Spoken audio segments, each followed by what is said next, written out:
So students, आप लोग ने इंट्रोडक्टरी लेक्चर देख लिया होगा और अब हम एक्सरसाइज 8.1 स्टार्ट करते हैं।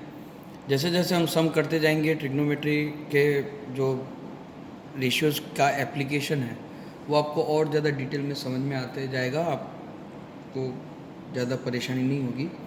सो स्टार्ट करते हैं, आप मेरे साथ साथ करते जाइए। In triangle A B C right angle at B, question number 1। सबसे पहले हम एक राइट एंगल ट्रायंगल बना लेते हैं, rough diagram. Right angle at B, so A B C, B में 90 डिग्री है। A B is equal to 24 centimetre और B C is equal to 7 centimetre. Determine sine A cos A. सबसे पहले आपको determine करना है साइन ए की value, फिर कॉस ए की वैल्यू, और सेकेंड बिट में आपको फाइंड करना है साइन सी और cos C. So the first thing you need to do in this is find out A C, hypotenuse find करना पड़ेगा आपको by using Pythagoras theorem. AC square is equal to AB square plus BC square, that is equal to 24 square plus 7 square, 576 plus 49, that is equal to 625. Therefore AC is equal to 25, 25 centimetre हो जाएगा। अब किस तरह से करना है वो मैं आपको सिखा रहा हूँ, आप देख लीजिए। साइन लिखना है आपको, तो सबसे पहले साइन लिखना है, इसलिए पी बाई एच लिख दीजिए यहाँ पे, क्योंकि साइन का जो रेशियो है वो पी बाई एच है। अब सेकंड में आपको देखना है कौन सा एंगल है, एंगल ए। तो ट्रायंगल में जाके ए पे खड़े रहिए। 90 के सामने वाली साइड हमेशा हाइपोटेन्यूस रहेगी, वहाँ एच लिख ही दीजिए ट्रायंगल में। अब ए के लिए ये पी है, ये सामने वाली साइड होगी, ये एंगल के लिए ये उसको लग के है, तो ये एडजेसेंट बेस होगा, ये ओपोजिट है, ओपोजिट परपेंडिकुलर। तो अगर आप यहाँ पे लिखना चाहें इस तरह से रफ में, for a angle P is equal to 7, B is equal to 24 and H is equal to 25, और फिर C एंगल के लिए, क्योंकि C भी पूछा है, तो C पे खड़े रहना है, जैसे C पे। अब C एंगल के लिए ये ओपोजिट हो जाएगा, तो P की वैल्यू 24 होगी, B की वैल्यू 7 हो जाएगी और H की वैल्यू 25 होगी। इस तरह से अगर आपको लिख लेना है तो रफ में लिख लीजिए, या नीचे भी लिख सकते हैं, कोई दिक्कत नहीं है, पर ये इसकी कोई इम्पोर्टेंस नहीं है, इसलिए रफ में रखें तो ज़्यादा अच्छा रहेगा। और यहाँ पे आप फिर वैल्यूज़, जब आप A लिख रहे हैं तो बस आपको बस इन वैल्यूज़ पर ही ध्यान देना है। जब आपको C लिखना है तो इन वैल्यूज़ पर ही ध्यान देना है। बाद में जब आप सम्स करते जाएंगे तो आपको आदत होती जाएगी, इसलिए ये सब लिखने की भी जरूरत नहीं पड़ेगी आपको। सो साइन ए के लिए P की वैल्यू है 7 और H की वैल्यू है 25।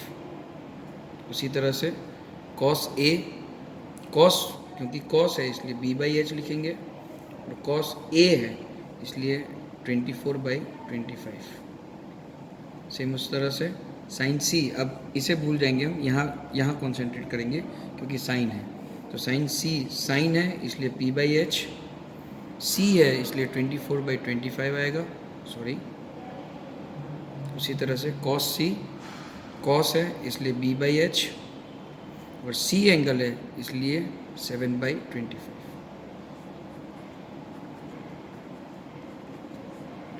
सो ये आपका आंसर हो जाएगा, और इस तरह से आप आगे कर सकते हैं। चलते हैं स्टूडेंट्स क्वेश्चन नंबर 2 में।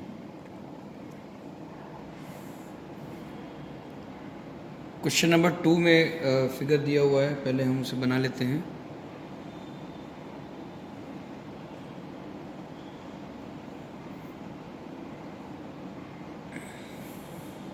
पी क्यू आर, क्यू पर 90 डिग्री है, यहाँ 12 सेंटीमीटर हो गया, यहाँ 13 सेंटीमीटर हो जाएगा। अब फिर से पहले पाइथागोरस थ्योरम से आपको क्यू आर फाइंड करना पड़ेगा, पहले हम वो कर लेते हैं। P R square is equal to P Q square plus Q R square, इसे x ले लेते हैं तो ये हो जाएगा 13 square is equal to 12 square plus X square. 169 minus 144 is equal to X square, so X square is equal to 25, x is equal to 5 centimetre. तो ये 5 सेंटीमीटर हो गया। अब पहले 90 डिग्री के लिए हमें यहाँ लिखने की ज़रूरत नहीं है साइड्स। पी जो दूसरे दो एक्यूट एंगल्स हैं उनके लिए। अब पी के लिए यानी कि एंगल पी के लिए परपेंडिकुलर बेस और हाइपोथेनियस नोट डाउन करेंगे। वैसे एंगल आर के लिए नोट डाउन करेंगे पी, बी और एच। तो पी के लिए पी यहाँ है तो ये परपेंडिकुलर हो जाएगा उसके सामने वाली साइड 5, 12 और हाइपोथेनियस तो मैंने जैसे आपको कहा था कि 90 के सामने वाली साइड को हाइपोथेनियस अब बोलेंगे 13। सेम वे यहाँ 12 आ जाएगा, आर के सामने वाली साइड 12, यहाँ 5 और यहाँ 13। अब आपके लिए सम सॉल्व करना इजी हो जाएगा। आपको फाइंड करना है 10p माइनस कॉट आर। अब 10 है तो 10 के लिए p बाई बी लिखेंगे और p angle minus cot R की फॉर्मूला है b बाई पी। अब यहाँ पे आप कुछ भी नहीं करेंगे ना, यहाँ पे आपको सॉल्व नहीं करना है, या इसे आप रफ में फाइंड कर लीजिए 10p। या आप एक काम कीजिए, ऐसे मत कीजिए, आप इस तरह से कीजिए। पहले 10p की वैल्यू निकाल लीजिए p बाई बी करके। p है, p के लिए p और b तो 5/12 और कॉट r, कॉट यानी b बाई पी होता है, कॉट b बाई पी होता है और b है उसका 5/12 therefore 10p minus cot r is equal to 5/12 minus 5/12 that is equal to 0। तो चलते हैं स्टूडेंट्स क्वेश्चन नंबर 3 पर। ये थोड़ा सा अलग क्वेश्चन है इसलिए ध्यान दीजिएगा। आपको दिया हुआ है sine a is equal to 3/4, find out cos A and tan A. अब देखिए साइन a है तो मैंने आपको कहा था कि साइन जो भी रेशियो देगा वो यहाँ पे आपको एक्यूट एंगल के साथ देगा। तो सबसे पहले एक ट्रायंगल बना लीजिए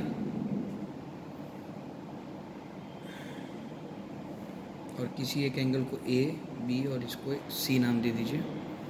अब ये आपको पता है कि ये p बाई एच होता है। तो और दूसरी बात कि ये रेशियो है तो आप p को 3 नहीं ले सकते, आपको एक कांस्टेंट मल्टीप्लाई करना पड़ेगा। सो p ये अगर a है तो ये p हो जाएगा, तो ये हो जाएगा 3k और h ये है 90 के सामने वाली साइड हो जाएगी 4k। तो सबसे पहले पाइथागोरस थ्योरम लगा के आपको ए बी निकाल लेना है। फिर से A C square is equal to A B square plus B C square, so 4k whole square is equal to A B square plus 3k whole square, 16k square minus 9k square is equal to A B square, A B is equal to root of 7k। तो ये हो गया आपका root 7k। अब आपको find करना है cos a और tan a। अब a निकालना है इसलिए ये p, b और ये h हो जाएगा क्योंकि हमने a के लिए ही इसे p, b और h लिया था, इसलिए आपको टेंशन नहीं लेना है, ठीक है। अब cos आ गया तो cos की वैल्यू b बाई एच होती है, b है रूट 7 और h है 4k, सॉरी k के कट हो जाएगा रूट 7/4। उस तरह से 10 है p बाई बी हो जाएगा 3k by root 7k, k के कट 3/रूट 7। क्वेश्चन नंबर 4 में स्टूडेंट्स आगे बढ़ते हैं। इसमें भी इसी तरह का क्वेश्चन है, आपको दिया हुआ है 15 cot a is equal to 8। तो सबसे पहले आप cot a is equal to 8/15 ले लेंगे। कॉट है इसलिए ये b बाई पी लिखा जाता है, तो एक राइट एंगल ट्राइंगल जैसा हमने इसमें बनाया था वैसे बना लीजिए आप। और a को एक एक्यूट एंगल लेंगे, b c को आप इंटरचेंज कर सकते हैं। b पे मैंने 90 डिग्री लिया है। अब ये एंगल के रेस्पेक्ट में ये बेस हो जाएगा, ये तो हाइपोटेन्यूस है, ये बेस और ये सामने वाली साइड है इसलिए ये परपेंडिकुलर होगी, तो ये जाएगा 15k और ये हो जाएगा 8k। तो हम AC निकाल लेंगे, AC square is equal to A B square plus B C square, AC square is equal to 8k square plus 15k square, 64k square plus 225k square is equal to 289 K square. So A C is equal to 17 K. ये आपको देगा 17 के। अब आपको find करना है sign ए और सेक ए। Sign P by H, फिर से यहाँ पे ए है, यहाँ पे भी ए है, तो कुछ भी चेंज नहीं होगा। ये पी हो जाएगा, ये बी हो जाएगा, और पी है तो 15 के बाई एच 17 के कट 15 बाई 17। उस तरह से सेक की फॉर्मूला होती है एच बाई बी। एच है 17 के और बी है 8 के कट 17 बाई 8। तो ये हो गया स्टूडेंट्स, ये हो गया क्वेश्चन नंबर 4। चलते हैं क्वेश्चन नंबर 5 में। तो स्टूडेंट्स क्वेश्चन नंबर 5 भी कुछ ज़्यादा ही इसी तरह का है, बहुत ज़्यादा सिमिलर है क्वेश्चन 3 और 4 को। आपको sec theta is equal to 13 by 12 दिया हुआ है। तो अगर मैं एक राइट एंगल ट्राइंगल बना लेता हूँ, और किसी भी, मान लीजिए इस एंगल को मैं थीटा कंसिडर करता हूँ, इसी, तो ये परपेंडिकुलर हो जाएगा, ये बेस हो जाएगा, और ये हाइपोटेन्यूस हो जाएगा। थीटा के रिस्पेक्ट में ये परपेंडिकुलर। अब यहाँ पे सेक है तो ये एच बाई बी होगा, यानी कि आपको 13 के एच मिल गया और बी जो है वो 12 के मिल गया। तो सबसे पहले आपको पी फाइंड करना है पाइथागोरस थ्योरम लगा के। तो सबसे पहले हम वो फाइंड कर लेते हैं। A C square is equal to A B square plus B C square. A C 13 के square is equal to A B square plus 12 के स्क्वायर। 169 के square is equal to A B square plus 144 के square. सो ये इधर आएगा तो आपके पास 25 K square बचेंगे, A B square. So A B is equal to 25 K, जाएगा आपका 5 के। अब आपको बाकी सब रेशियोज लिखने हैं। अब बचे कौन कौन से? साइन बचा, साइन थीटा, कोस थीटा बचा, टेन थीटा बचा, कोसेक थीटा बचा, और कॉट थीटा बचा। सेक होता है पी बाई एच, कोस होता है बी बाई एच, टेन होता है पी बाई बी। और क्योंकि थीटा है इसलिए पी, बी और एच में ज़्यादा हमें कुछ दिमाग नहीं लगाना है, जो ट्रायंगल में हमने लिखा है वही आ जाएंगे। पी 5 के बाई 13 के, तो 5 बाई 13 हो जाएगा। 12 के बाई 13 के, 12 बाई 13। 5 के बाई 12 के, तो 5 बाई 12।